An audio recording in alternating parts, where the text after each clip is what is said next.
வணக்கம் ஃப்ரெண்ட்ஸ், நான் உங்கள் சகோதரி பூர்ணிமா. இன்றைக்கி நம்ம பிரேம் டைம்ஸில் ஈஸியான டேஸ்டான பிரெட் மசாலா ரெசிபி செஞ்சு பார்க்க போகிறோம். நீங்கள் இந்த சேனலை ஃபஸ்ட் டைம் பார்க்குறதா இருந்தால் சப்ஸ்கிரைப் பண்ணிக்கோங்க, பெல் பட்டனையும் ப்ரெஸ் பண்ணிக்கோங்க. நம்ம ரெசிபி ஸ்டார்ட் பண்ணுறதுக்கு முன்னாடி இதுக்கு தேவையான பொருட்கள் பார்க்கலாம் வாங்க.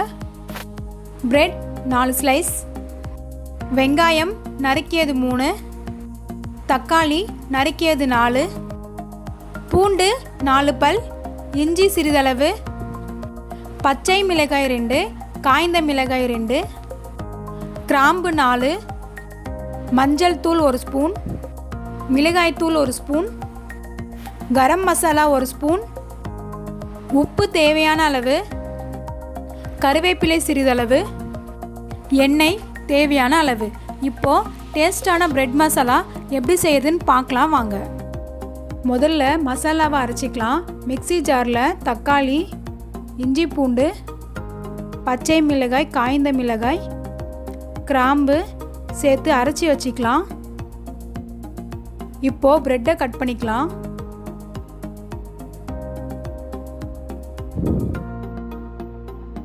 இந்த மாதிரி சின்ன சின்ன துண்டாக கட் பண்ணி வச்சுக்கலாம்.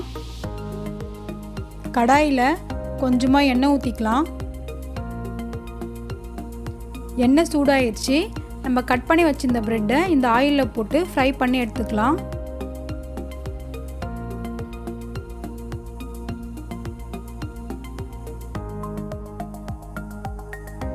இந்த மாதிரி ஃப்ரை பண்ணி எடுத்துக்கோங்க.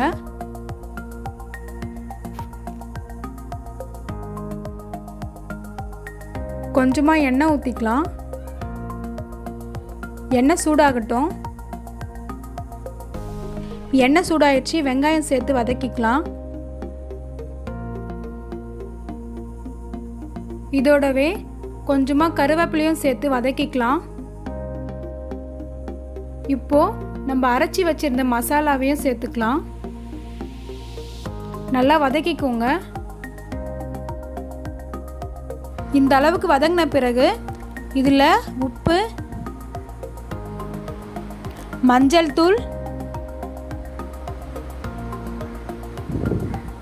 கரம் மசாலா, மிளகாய்த்தூள் சேர்த்து நல்லா வதக்கிக்கலாம். வாசனைக்காக கொஞ்சமாக நெய் ஊற்றிக்கலாம். நல்லா மிக்ஸ் பண்ணிக்கோங்க.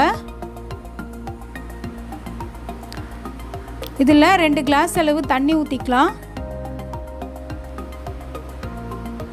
நல்லா கொதிக்கட்டும். மசாலா நல்லா கொதிக்குது. இந்த பதத்துக்கு வந்த உடனே இறக்கிடலாம். நம்ம ஃப்ரை பண்ணி வச்சுருந்த ப்ரெட்டையும் நம்ம ரெடி பண்ணி வச்சுருந்த மசாலா கிரேவியையும் இந்த பவுலில் சர்வ் பண்ணிக்கலாம்.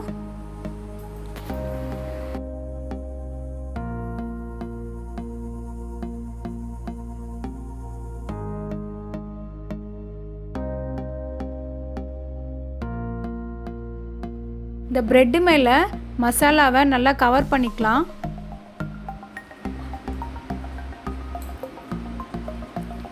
கொஞ்சமாக ஆனியன் தூவிக்கலாம். காணையும் கொஞ்சம் தூவிக்கலாம். அப்போ தான் சாப்பிடும்போது கிறிஸ்பியாக இருக்கும். கொஞ்சமாக கருவேப்பிலையும் தூவிக்கலாம். சுவையான பிரெட் மசாலா ரெடி ஆயிடுச்சு. இந்த ரெசிபியை ஈவினிங் டைமில் உங்கள் வீட்டில் செஞ்சு கொடுத்தீங்கன்னா ரொம்ப விரும்பி சாப்பிடுவாங்க. உங்களுக்கு இந்த வீடியோ பிடிச்சிருந்தா லைக் பண்ணுங்கள், கமெண்ட் பண்ணுங்கள், ஷேர் பண்ணுங்கள், சப்ஸ்கிரைப் பண்ணுங்கள், பக்கத்தில் இருக்கிற பெல் பட்டனை ப்ரெஸ் பண்ணுங்கள். அடுத்த ஒரு நல்ல ரெசிபியில் சந்திக்கலாம். நன்றி.